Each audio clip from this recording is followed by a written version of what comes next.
Can you hear me well from Oslo in the room? Loud and clear. Okay, great. Thank you. You actually have with you a returning star from the New Year's conference. Yeah, that's right. When judging from the number of YouTube viewers, at least, he is the greatest star that we've had on the New Year's conference. And for those of you who don't know him from before, he is one of the world's foremost experts on emerging financial markets in general, and the Chinese market in particular. He is a graduate from Duke, have studied Mandarin at Nanjing University, served as second lieutenant in a French Army Mountain Infantry Battalion, financial analyst with Paribas Capital Markets, and the founder and CEO of Gavekal. And now he's here with us, arriving late last night from Hong Kong. So please a warm welcome to Louis Gave.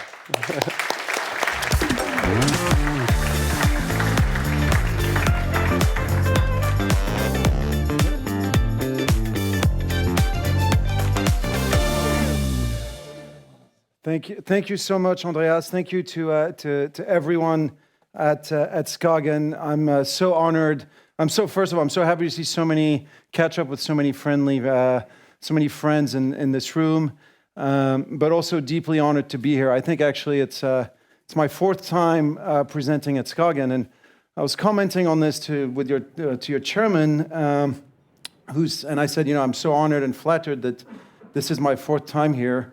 And he said, don't worry, we'll keep inviting you until you get it right. And I think these were, in fact, very appropriate words because it's been a hell of a year. It's been a hell of a year, and I would say especially a hell of a fourth quarter, where, if markets are there to keep us modest, I feel, at least as far as I'm concerned, that they definitely did their job in at least the second half of last year. And what I'd like to do with you today is perhaps start off with reviewing what to me were the biggest outliers of the past few months. The things that, frankly, most of which I didn't expect. A few I did, but most I didn't expect. The things that wrong-footed me. And when markets go in a different direction than what you expect, I think you always have to take a step back and think, okay, what am I missing? How do I explain this? How does this all fit together? And I'll briefly go through the events, and then I'll propose three separate alternatives, three separate narratives, one of which is centered on China. And that will be the one that I will spend the most time on, because that is perhaps the one that some people in this room will be the least familiar with. So look, again, I'll bat through all the various, frankly surprising events for me, starting off with perhaps the most extreme of recent months, the doubling of the market cap of the broader crypto space. Today, the broader crypto space global market cap is above that of the global energy sector, which frankly leaves me a little baffled. I know that if tomorrow the energy sector disappeared, a lot of us in this room would be in deep trouble. Our lives would be pretty deeply affected. If the crypto space disappeared tomorrow, none of our lives would be changed. Our lives would be exactly the same. Aside from the sort of 2 trillion increase in crypto market cap over 2 months, I have to say that I was particularly taken aback by the 850 billion increase in Tesla market cap over the space of 2 months, over the same 2 months. To put things in context, 850 billion, which is the increase in 2 months in the Tesla market cap, represents the total market cap of the next 10 biggest auto companies put together. Now, if you had asked me 3 months ago, what was my outlook on Tesla? Given what I am seeing every day in the Chinese auto space, and I'll come back to that in a second, I would have said that Tesla was completely screwed. I would have said that, of all the Max 7, Tesla was probably the last one you'd want to own. And that shows you what a fool I am, since it went up $850 billion. Another, to me, big surprise of the past few months has been the complete faceplant in U.S. value stocks. I would have thought that the promise of, cutting off red tape, less regulation, less taxes, would probably benefit industrial stocks and energy, financials in the US. But not at all. What you saw is the big tech platforms that deplatformed Donald Trump on January 6th of 2021 were the ones that benefited the most from his reelection, while value stocks in the US went on a 14-day faceplant, something they had never done before, 14 consecutive down days. And if you look at the US, it wasn't just a small versus large, a value versus growth dichotomy, it was also small versus large. Last year, small cap US tech stocks were actually down for the year. They were down 1%, while large cap US tech was up 30. A kind of performance divergence that, frankly, we've never seen. And so if we've had a divergence between small and large, between growth and value, we've also had, frankly, a divergence between large in the US and pretty much large everywhere else. If you take the top 10 market caps in the US, last year, the worst performer was Microsoft. It was up only 12%. NVIDIA obviously went up 3 times. So basically every single, basically for the first time since 1999, all 10 of the top 10 market caps in the US went up double digits or more, sometimes triple digits. Now compare this, for example, in Europe. In Europe last year, SAP did great, 64%. Hermes, saved their year basically by having a 15% gain in December. Up until December, they were actually down for the year. And everybody else of the top 10 market caps in Europe were down. So last year, you have Eli Lilly up 35% on the back of GL1 drugs and, the fact that we're all going to be shooting up, fat melting drugs from now on. Meanwhile, Novo Nordisk goes down 13%. So, lots of surprising events. And again, I'll tie all this to China in a second. There were other interesting developments, perhaps that were less surprising. For me, less surprising was the fact that US Treasuries delivered a 4th consecutive down year for the first time ever. So if you feel sad for value managers, if you feel sad for small cap managers, if you feel especially sad for small cap value managers, spare a thought for fixed income managers. They've had it particularly rough. Now, I say less surprising because that actually reflects pretty much deteriorating fiscal situations all over across the Western world. To a certain extent, and this is another anomaly in our system, we've just had 2024 growth came out much better in the US than anybody expected, just as it did in 2023. And the same is true in most Western countries, but yet budget deficits came out worse. In the US, you're now running budget deficits of 7.5% of GDP with full employment 4 years into an economic recovery. This has simply never happened in history. Here's something else that also seldom happens. Gold prices were up 26% last year. They were up 26% at a time when long-term bond yields rose and the US dollar was the strongest currency. They also rose when pretty much, if you look at the second half of the year, all other commodities, whether you look at energy, whether you look at copper, whether you look at platinum, whether you look at nickel, they all went down to the point where arguably gold is starting to be pretty expensive. It's expensive against other metals. It's expensive against energy. It's expensive against things like, amount of time you need to work to buy gold. In the US, the average worker now needs to work 2.5 weeks to buy an ounce of gold.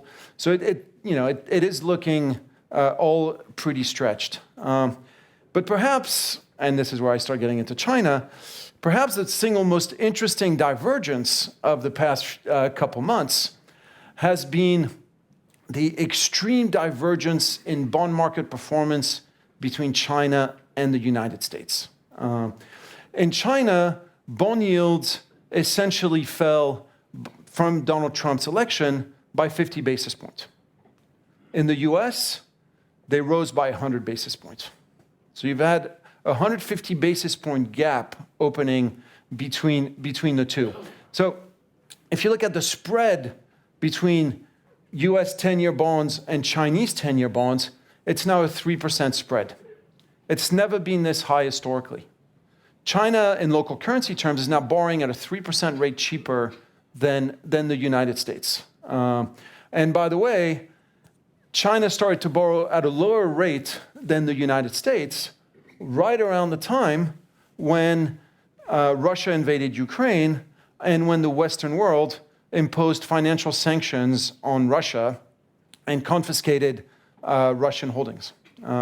Perhaps this is not a coincidence. When the Western world decided to confiscate Russian holdings, essentially the message we, the combined Western world, sent to pretty much every emerging market is that if you thought that the US Treasury was the risk-free asset in the world, it is the risk-free asset depending on who you are, depending on who you live, and depending on who your government is. So we changed the very nature, not only of US Treasuries, but of Western bonds in general. When we, the Western world, confiscated the assets of Russian oligarchs because they were Russian, we essentially changed the rules of the game. And here we should make no mistake about it. The greatest comparative advantage of the West has always been property rights and rule of law. It meant that you could be black, white, brown, Muslim, Jewish, Christian. If you bought assets in the West, these were yours. Then we added an asterisk to this. We said, except if you're Russian. If you're Russian, we don't need a court of law. We don't need decisions of parliament. We can just take your stuff. And if you're Chinese, sorry, yes? You say confiscated. Is that the same as frozen? Frozen. Well, if you're Russian, it feels the same. Well, I think it's there. If you're Russian, if you're a Russian oligarch and you have not access to your money, and it's going to take you 5 or 10 years of court time to get access, it feels pretty much the same. I think it feels pretty much the same. And especially, you know, the reason you buy US Treasuries is it's your safe money. It's like if the world goes to shit, I've got access to this money. And if that's the money that disappears, then all of a sudden these US Treasuries are not what I think they were. And so the message we sent to the Western world is if the US Treasuries aren't what I think they are, then I have to find, if I'm Saudi, if I'm from Bahrain, if I'm from Indonesia, if I'm from Malaysia, I have to find an asset class that can replace the attributes that US Treasuries used to have. So that might be gold, that might be Bitcoin, or it might be Chinese government bonds, i.e. the three assets that have gone up incessantly since these sanctions. Now, all of this, you know, I could go on with the outliers, but I want to focus especially on one, and one that I will come back to. Because for me, today, this is the single most important outlier. What you're looking at here is the Chinese trade surplus. Now, remember, 6, 7, 8 years ago, the Western world decided that China was not a good partner for the Western world. That China needed, that we needed to reduce our dependency on China. Since then, China's trade surplus has gone from 20 billion a month to 90 billion a month. China right now is running trade surplus of $1.1 trillion a year. No country in history has run trade surpluses of that size. This is gargantuan. Now, the biggest trade surpluses up until now were roughly $300 billion. And so that brings me to the three potential narratives to explain, you know, how can you tie up all these really odd developments in the markets? The widening spread between the US and China, the bonds, the outperformance of US equities, the concentration of the US equity markets, the crypto, the gold. How do you tie it all together? And I think there's really three major narratives that you can latch onto. The first one is the narrative of US exceptionalism. And that's the one that you get every day, and I'll come back to it in a second. The second is what we've called in our research going Turkish, and the third is linked to China's confident collapse. I'm going to go through very quickly the first two, partly because when it comes to the US exceptionalism narrative, I think you're all very familiar with it. You're all very familiar with it because that's the narrative that we get every day in the media. The reason the US is doing so great is because they've got the best companies and they've got the best productivity, and you'd be a fool to be invested anywhere else. It's also a narrative that has been going on, frankly, for the best part of the past 15 years. What you're looking at here is the relative performance of US growth stocks to global value stocks. And as you can see, since 2007, the US growth has outperformed global value every year except for 2016 and 2022. And I would say what you've seen is almost pretty typical of a bull market.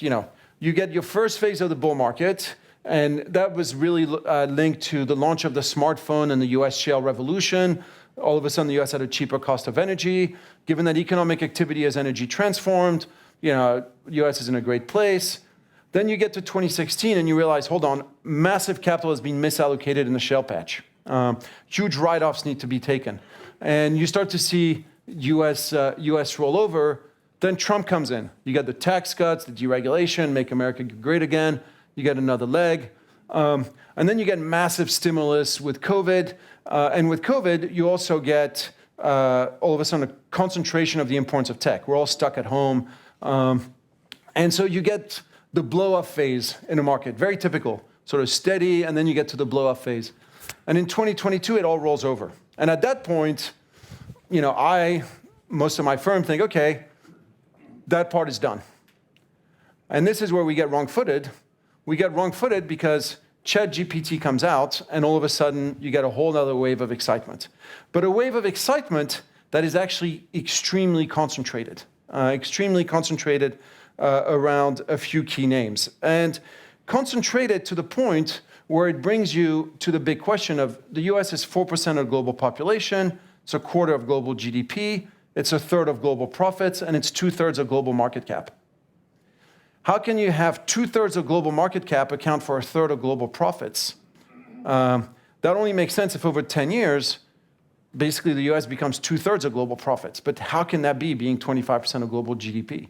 The math don't add up, just like they didn't add up in 1990 when Japan was 45% of global MSCI and 15% of global GDP. I'll skip all this. I've got, like I said, I've got a ton of slides. You're all familiar with the US exceptionalism narrative. At this stage, either you believe in it or you don't, and I'm not going to try to convince you one way or the other. I'm going to try to show that there are two other narratives. The second possible narrative, one that in our research we've called going Turkish, is simply that across the OECD, government central banks have essentially decided to sacrifice bond markets for the benefit of equity holders. Now, the reason to think that this might be a possibility is, of course, that we're now seeing the Fed cut interest rates when the inflation rate is nowhere near their 2% target. The Fed has very clearly sent us the message that, and I've got the chart right here, that if inflation, 2% inflation used to be the ceiling, 2% inflation is now the floor. As you get close to 2%, you now start to see rate cuts. And sure enough, as the Fed starts to cut, instead of rallying, bonds sell off. Gold goes up. Crypto goes up. And I'll skip this whole explanation to really bring you to perhaps the more interesting narrative, and the one that I think in the Western world is completely forgotten.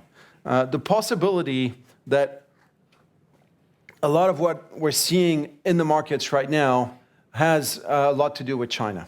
Now, when you look at the narrative that is unfolding in China today, it is primarily a narrative of an economy that is struggling. If you pick up the FT, the Wall Street Journal, you're told that China is imploding, that Xi keeps messing up, and that the whole place is a complete mess. And the recent collapse in Chinese bond yields feeds this narrative of an economy that's imploding. Now, China's obviously an emerging market. I see there's a few gray hairs in this room, people who've gone through a cycle or two. Out of curiosity, how many of you have experienced an implosion in an emerging market with collapsing bond yields? You have? Oh, sorry, because I haven't. Collapsing emerging markets leads to rising bond yields. It doesn't lead to collapsing bond yields. So there's something a bit off here. Now, look at the headlines that we've seen in China. This is just the headlines of the past 2 weeks. China releasing DeepSeek, which is basically a much cheaper version of AI that is actually outperforming ChatGPT, that is outperforming the Facebook AI. China releasing 6 fighter jets, some of you may have seen, 6 fighter stealth jets. China releasing a new 450-kilometer high-speed train, which is the fastest high-speed train ever released. China releasing a new space-to-ground laser, which basically has beaten Starlink to the punch and means that China is now moving towards 6G telecom standards. None of these headlines are what you would expect about an economy that's imploding. None of these headlines are telling you, like, economies that are imploding don't at the same time have technological breakthrough in industry after industry. Now, here's another funny thing. Honestly, before you look at this chart, how many of you in this room knew that last year China was the one major market that outperformed the US equity market? One. One person in this room. And this is a room of financially savvy people. You will be told all day that China is imploding, showing a collapse in Chinese bonds. Nobody will tell you, hold on, Chinese equities are doing fine. To the point where if you think of your typical investor being 50-50 invested, 50% in bond, 50% equities, that investor last year in China was up 25%. 50% equities, 50% bonds. That same investor in the US was only up 5%. In Europe, in Japan, in most other emerging markets, that investor lost money. And if you think it's a dead cat bounce, let's look over 3 years. Over 3 years, the 50-50 investor is the only investor who made money in China. It's the only investor in the world, the only investor who made money was in China. The 50-50 investor over the past 5 years has done just as well in China as he has in the US. Imploding bond markets have a cost. In the Western world, we've decided we're going to sacrifice our bonds to help our equity markets. In China, they've decided to focus on the bond markets, save the bond markets. And so you're now in a situation where if you look at the starting point right now, you have in China record low interest rates, government stimulus, record low real rates, and economy that is starting to reaccelerate with data picking up, including on real estate, and equity valuations in a bottom quartile. In the US, you have rising interest rates, record high valuations, interest rates that are rising. Where would you rather be? The place where interest rates are going up and valuations are high, or interest rates are low and valuations are low? You make your choice. Now, here's another couple charts for you. How many markets have you seen that are economically imploding where you have record car sales, record tourism, record restaurant sales? China today has record car sales. That's unusual, like for a place that is imploding. So how do we square this? How do we square this media narrative on the one hand and the reality on the ground that seems to be really quite different? If I can leave you with one chart today, I'd like it to be this chart. I'd like it to be this chart, which really illustrates what's happened in China over the past few years. The breaking point, the sort of turnaround for China occurs in 2018. In 2018, this is when the US government says nobody is allowed to sell semiconductors to China anymore. And this was a cold shower for the Chinese leadership. This is when they thought, okay, it's not a trade war, it's a tech war. The US is out to curtail our growth. It's semiconductors today. Tomorrow, it could be car parts. It could be chemicals. It could be any number of things. We have no choice but to become self-sufficient in every single industrial vertical. Therefore, we tell our banks no more loans to real estate. What you're looking at, the red line, is loans to real estate. Instead, put all your money in industry. The banks were told this, and when the banks are told something, they typically do it. If you don't want to find yourself in jail for, one reason or another. And so you see this massive shift in the Chinese economy. Now, what the entire Western world focuses on is this red line right here. A red line that shows a massive real estate bust. And I think there's many reasons we focus on this, not least of which that we, the Western world, went through a real estate bust in 2008. And so we thought, we went through it in 2008, they're going through it today. I've seen this movie before. I know how this ends. Banks are going to implode, etc. Banks did not implode. In fact, last year, Chinese banks were the best performing banking sector in the world. Banks did not implode because they were lending somewhere else. And now we wake up 5 years later, 6 years later, 7 years later, and we wake up to all of a sudden a new reality where China is the biggest car exporter in the world, the biggest industrial robot exporter. China is producing better trains. China can produce nuclear power plants at half the cost that we can in the Western world. Pick any industry that you care to think of, and the West has been leapfrogged. Literally any industry. And even fighter planes now. Fighter planes is one of the hardest thing to produce. Here's the fun thing.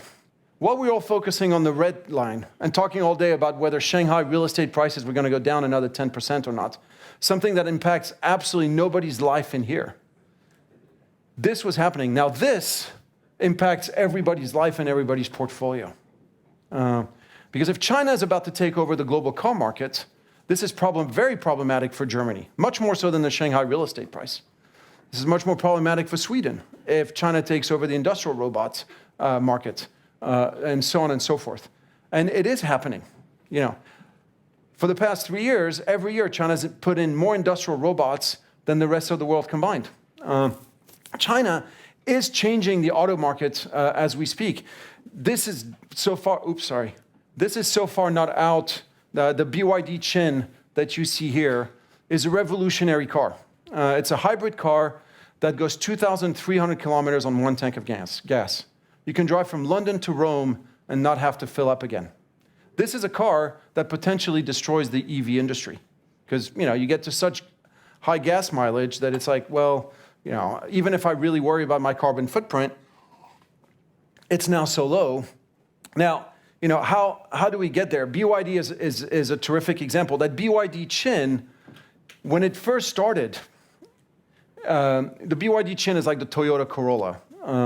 When it first started, it cost 220,000 in 2008, 220,000 renminbi.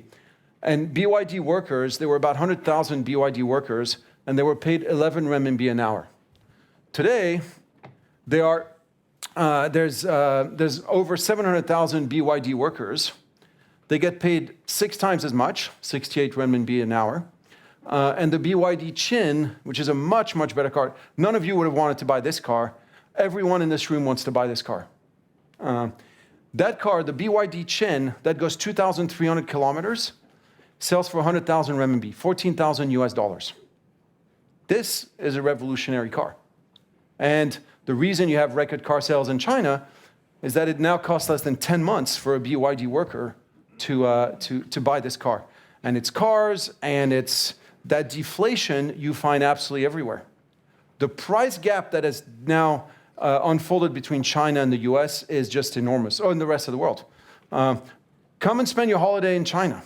You can stay at world-class hotels for $200 a night. So I bring you back to this important chart, and I know I got to take questions, so I'm wrapping it up. We're in charge now, so we can just keep on going. I'll wrap it up. I'll bring you back to this all-important chart, the trade surplus, because usually what should happen is that a country running massive trade surplus sees capital inflows.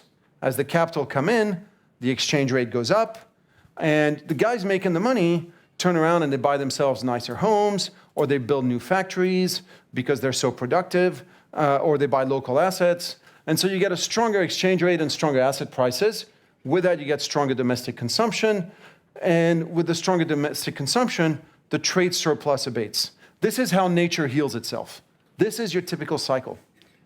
But what is happening in China? In China, you're seeing massive surpluses, and the people earning these surpluses, very often earning these dollars, their confidence has been absolutely crushed.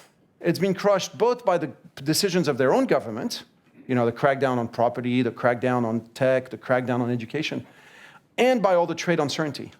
Today in China, if you're running a factory, maybe you're super productive and you're making all these profits abroad, but you keep being told, oh, there's going to be 60% tariffs in Europe. Oh, there's going to be 80% tariffs in the US. So you don't build another factory. Just said, you know what? I'm just going to sit on my cash. Entrepreneurs typically anywhere in the world just want to know the rules of the game and then they get on with it. In China, they keep being threatened with big rule changes. So the natural decision is to say, I'm either going to keep my money at the bank, and because there's no demand for bank loans, Chinese bond yields fall to new lows, or they buy gold, and gold imports in China have been at record highs, and gold is in a bull market, or they decide to keep US dollar cash offshore. And that brings me, and perhaps I'll conclude with that, because I know we got to take questions, but that brings me to perhaps what is the single most important question that nobody is asking themselves. If you look at the amount of US dollar cash deposited in Hong Kong banks, it's gone up by 220 billion over the past 18 months. Billion with a B. That's a lot of money. Like $220 billion in cash increase. What you're now seeing in Hong Kong is not that dissimilar, except on a bigger scale, to what you saw in Europe in the 1960s. In Europe in the 1960s, European currencies were very cheap. Europe ran trade surpluses with the US. They started to be too many dollars in Europe, and these dollars found their ways into London banks, which ended up creating the euro-dollar market. Creating a euro-dollar market where that essentially saw dollars being lent outside of the US, completely out of the control of US authorities. The US Treasury, the Fed, had no idea what was going on.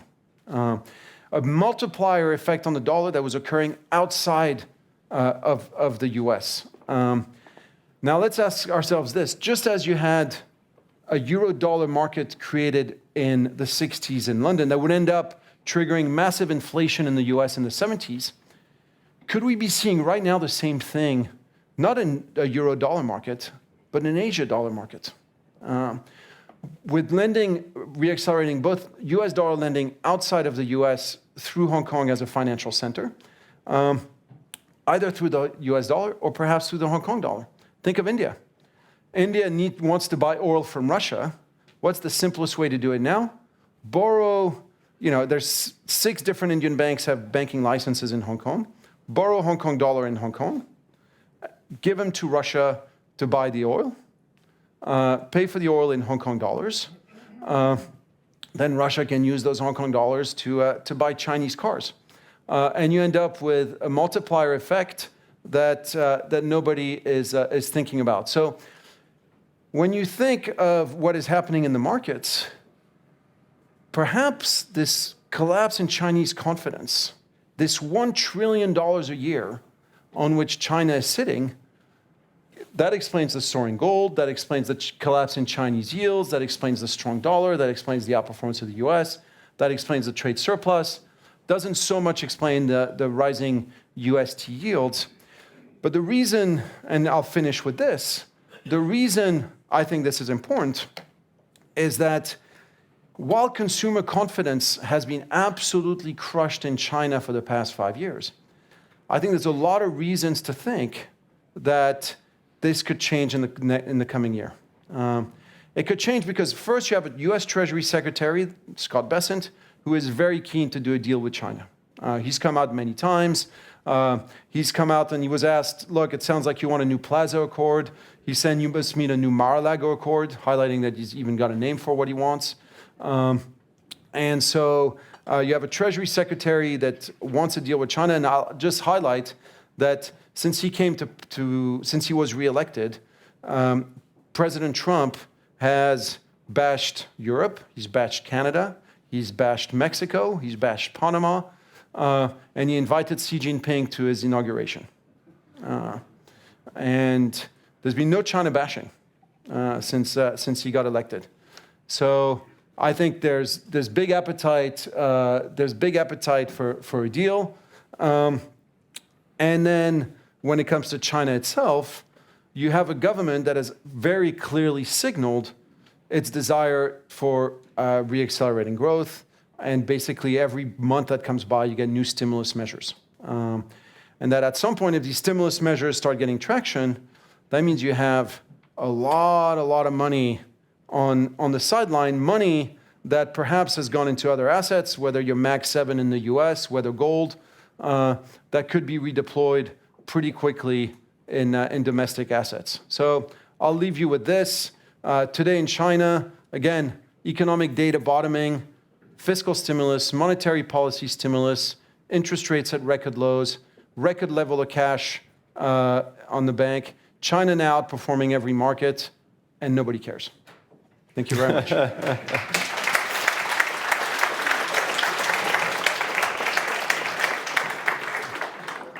Thank you. I certainly didn't want to interrupt you.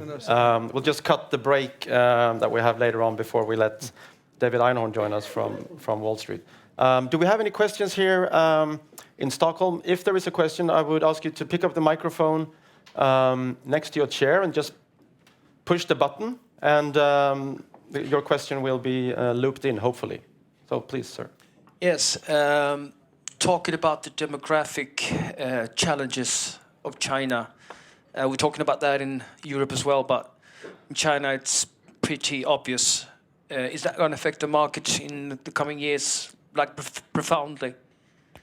To be honest, I think that's that's a super important question, and it's the main reason why the Chinese government is finally stimulating. I have a chart here highlighting the total births in China. And as you can see, basically 5 years ago, we were at roughly 16, 17 million births a year. We're now at 9. This is a collapse in births, such as you witnessed during the Great Leap Forward or during the Cultural Revolution. Great Leap Forward, you had 30 million people literally dying of starvation. So this collapse in births is a genuine challenge for the political leadership.